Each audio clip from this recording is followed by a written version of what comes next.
Retrato do Brasil está começando agora. No decorrer dessa série, o presidente do IBGE, Instituto Brasileiro de Geografia e Estatística, Eduardo Pereira Nunes, analisa como está o nosso país nos seguintes aspectos: população, analfabetismo, como moram os brasileiros, renda das famílias e o que melhorou na vida das pessoas. O programa de hoje vai analisar a renda das famílias. Como é que anda a questão da renda da população brasileira? Bom, esse é um tema bastante complexo e que é até interessante observar que menos de 1/3 dos países fazem perguntas sobre nível de renda nos seus recenseamentos. Mas o IBGE é um país que, por tradição, desde o censo de 70, 80, 90 e o de 2000, sempre coloca perguntas dessa natureza no nosso recenseamento. Por quê? Porque entender o nível de renda e a forma como a renda é distribuída no país é absolutamente fundamental para entender a realidade social, econômica e demográfica do nosso país. Se a gente falar de educação, se a gente falar de saneamento básico, falar de acesso à água, vida no campo, vida na cidade, nada disso pode ser entendido se não for entendido o aspecto relativo à distribuição da renda no país. Então, olhando a distribuição da renda no país, não só a do censo de 2010, mas uma análise retrospectiva, e não tem a ver só com o censo. As pesquisas efetuadas pelo IBGE ao longo, como a PNAD, e muitas outras ao longo das décadas.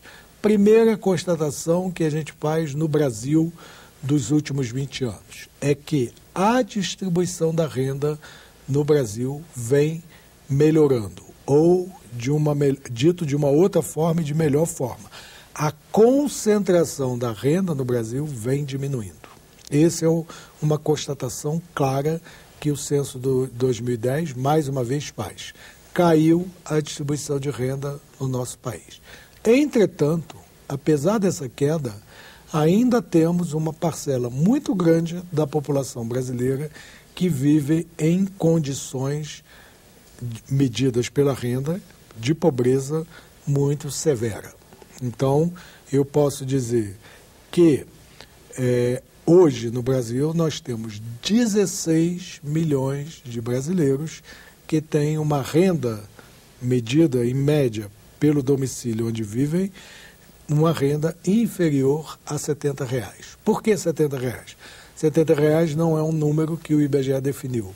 É o governo que define como meta para o seu plano de atenção a esse público-alvo daqui para frente. R$ 70 equivale a se dizer que uma renda para cada indivíduo é equivalente a um pouco mais de R$ 2 por dia. E é claro que todos nós sabemos que quem tem que viver com renda média de R$ 2 por dia não tem condições de pensar em saúde, educação, habitação, transporte, lazer e vestuário ao mesmo tempo. Então, esse é um público que precisa ser atendido. São hoje 16 milhões de pessoas.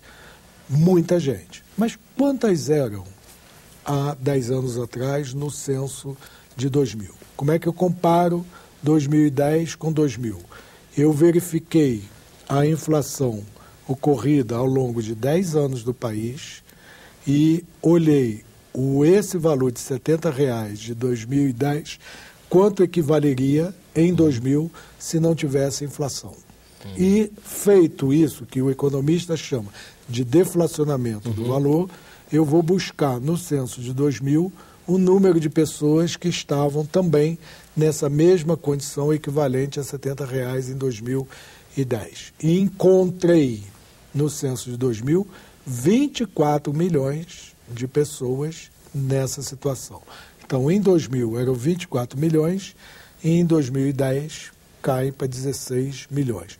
O número é alto, mas é menor do que o que já foi em 2000 com 24 milhões. E mais, além de cair de 24 milhões para 16, é preciso lembrar que o Brasil aumentou em termos absolutos na sua população, em mais 21 milhões de habitantes. Ou seja, o país ganhou 21 milhões de habitantes a mais Entretanto, o número de pessoas extremamente pobres reduziu, em termos absolutos, em 8 milhões de cidadãos. Então, reduzimos a pobreza, mas ainda há um contingente que precisa ser atendido de uma forma mais efetiva e mais eficaz.